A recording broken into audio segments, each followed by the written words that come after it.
Hello everybody, welcome back to the Music Gauntlet channel. I hope you all are having a wonderful day so far, and today we are going to be talking about the latest EP from James Blake called Before. The man who can transport you to a whole different dimension with his vocals is finally back, not with a full album, but with a short EP. I'm a little sad at that fact, but we did just get an album of his last year, so I can't be too mad at it. And besides the fact, he's still been keeping up his strong output in 2020, not necessarily going crazy, but making sure he's delivering what the fans want. That being singles of his own, having standouts like You're Too Precious and Are You Even Real, and covering Frank Ocean's Godspeed lately, which was a beautiful cover, and then also collaborating with other artists that turned out to be some of my favorite tracks of this year as well, looking at Afterlife with the Flatbush Zombies and Feel Away with Slowthai. He's just been killing it. Without doing much, the man has been killing it. You can tell he's one of those artists over quarantine that was really focusing on himself and the depth of his music and coming out with some of his best material ever. Like, you can tell the time that he's had to himself he has not wasted. For anybody that doesn't know, James Blake originated in London as a producer, but despite that uses his vocals pretty heavily throughout his music, whether it's singing or sampling his own voice, looping it over and over again to make you feel like you're tripping the fuck out. It's not just this psychedelic factor that draws people to him though. He uses a lot of hip-hop elements when it comes to making his music really airy, spacious, and larger than life, and in doing so has worked with a lot of hip-hop producers and artists, allowing him to blur the line of what can be psychedelic. Is it truly hip-hop that's psychedelic? Is it truly R&B that's psychedelic?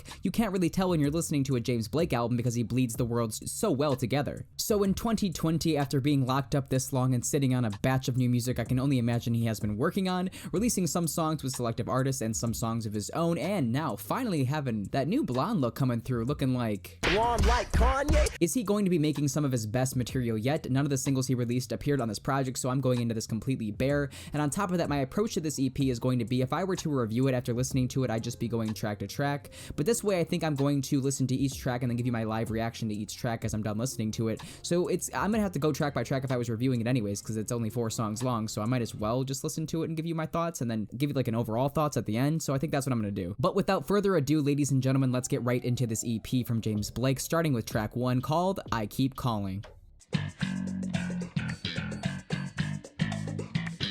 Alright, the first track, I Keep Calling. Wow, I gotta find words to describe this. Holy cow. What a way to open an EP. That was just extremely explosive, immersive, wow. At first it sounds like it's trying to be some kind of electronic house music, something like what Disclosure would do in their earlier days, but then transitions into this part of the song where you just feel like you're floating in space, listening to his echoes bounce off the walls of the atmosphere. It takes so many alternating and twisted routes to get back to the same beat that was used in the beginning part of the song, and that really is one of the aspects that I really like about James Blake's music. His ability to end where he started while also making the listener feel as though he underwent so much in that short amount of time. The vocals sound great across this track. He's looping them and echoing them in interesting ways, making his voice sound beautiful but also a little bit haunting. I just love it. I love how songs like these can just build their own universe in a matter of minutes. They take you to a totally different world and just make you reminisce about certain things that the instrumentals and production remind you of. I love it, just relaxing while also being chilling. A great start to this EP, but now we are going to move on to the second track called Before. God, yeah, it had to be James Blake, huh? You know, do an EP review. It'll be easy. Just talk about 4 songs. It'll be quick. Yeah, frickin' James Blake. Okay. The track Before. What is there to even say about this track? The ending to the song is so trippy. Oh my god, I could barely even handle it. He self-analyzes a relationship, talking about if he feels the need to have somebody around now and he didn't for so long, then how bad is he currently hurting that he needs that emotional connection? He ultimately looks at this from the angle of it being a freeing thing though. He finds comfort in the fact that he has somebody around. So despite him thinking about it in that kind of light, he still finds comfort in that and is happy that he has that kind of security around now currently. You can feel it in your soul when he says the word before for the chorus, the way his vocals are just shimmering. All the while you have this dusty beat that kicks in here and there, and you also have this really cool glitching sound effect that sounds like Katniss breaking the Hunger Games dome. It involves retro sounds at times, and then it involves futuristic sounds at times, and then he finds this really nice balance, and it is a balance because he's finding the sweet spot between the two. Basically being a welder combining these two sounds perfectly together. And before you think the track can't get any more weird, it transitions with this really eerie backstring section for a bridge into a couple last seconds of complete Manic Madness. Part of the instrumental sounds like if you have an amp unplugged and it's turned up too loud, but somehow he makes that work into the beat. It's a combination of so many different sounds at once that you have to listen to this back and be like, how did you ever think to combine this much random shit and have it come out this good? That's what's so bewildering. How did you combine this much random shit and make it sound so angelic? It does carry over somewhat consistently to the second track, having a bit of a house element here, but not making up the main consistency, only a small fragment. But yeah, I'd say so far in this EP, it is a 2 for 2. Let's keep going, see if the momentum can be carried out throughout the rest of this EP, though I am extremely optimistic now that these 2 tracks have been great so far. So let us get into the third track on here, Do You Ever?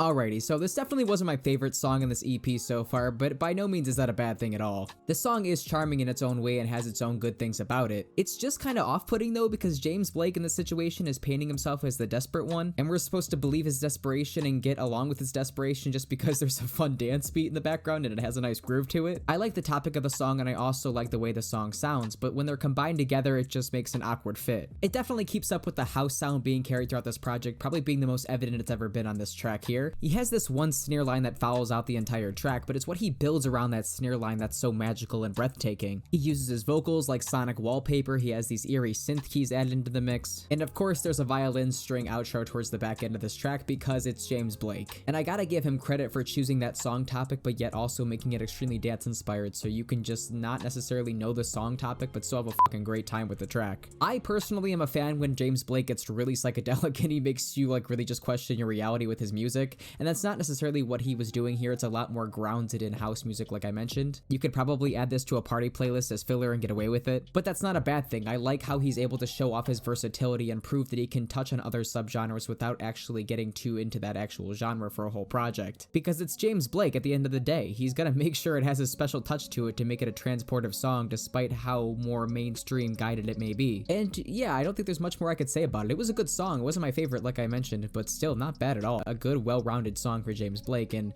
just again proves how he can layer songs incredibly and make you just bewildered by how many things he can cram into one song. Moving on from there, let's wrap this thing up by talking about first listening to the final track on this EP called Summer of Now.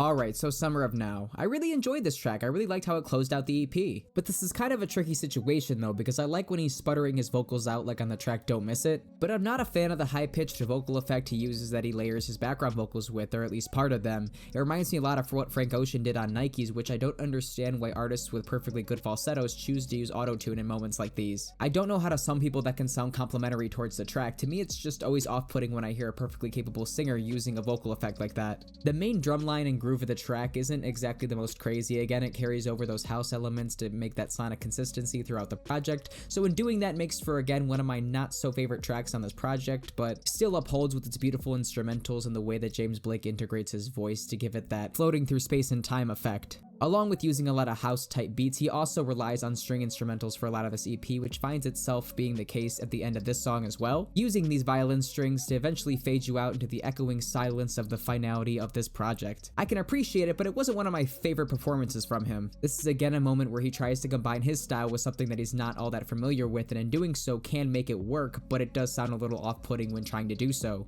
It doesn't sound bad, it just sounds like James Blake production and James Blake style of music coded over some basic house beat. Interesting, but not my favorite style of James Blake, that's all.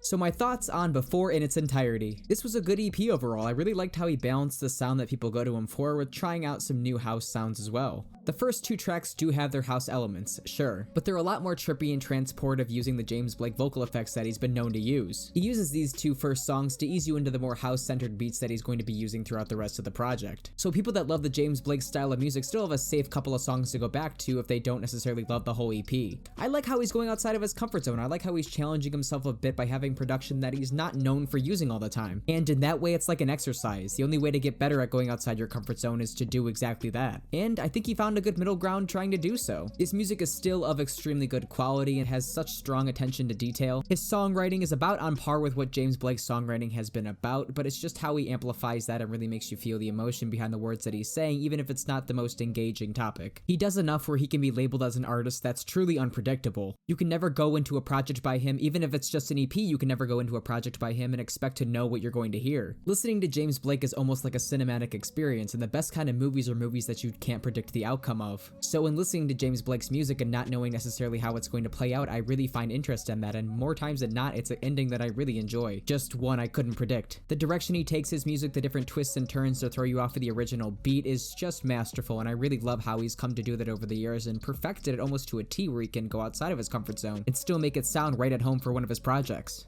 Another thing that I really like about James Blake projects is they're not pigeonholed into necessarily one mood. You can feel either happy or sad during the day, but still listen to a James Blake song and interpret it the way you want. The way you feel is going to interpret the way the song sounds to you at that moment. But there being such a strong house influence on this thing, it does make songs like the latter two only being for uplifting, more happier moods. You can't listen to them necessarily all the time. It limits the versatility of the music's usage, but not the versatility of what the actual song is doing. Because again, he still finds a way to layer the shit out of all these songs and make them so much more intricate than they need to be, but doing it for our listening pleasure. And for that, I'm grateful, because I know anytime I hear a James Blake song, it moves me in some kind of way. A nice little side project. Truly, I did enjoy listening to this from start to finish. It's a nice 16 minutes, nothing too overbearing. And it truly sounds like James Blake is evolving his sound into being something that is truly ear-catching and dramatic and cinematic, and I just cannot wait for what the future holds for full-length projects from this dude. He has definitely got my attention. Now this is the part of the video where I rank this album out of the rest of that artist's discography, and not only is this an EP, but he has EPs that I haven't heard that he first came onto the scene with.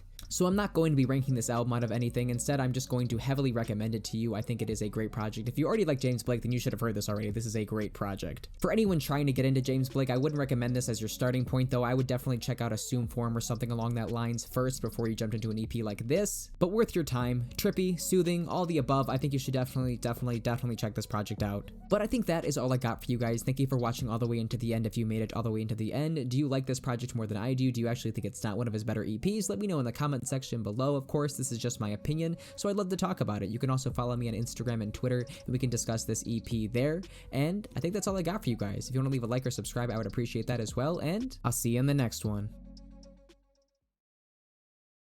Like spiritually, I think it's left me feeling unsettled in my soul, like something feels wrong.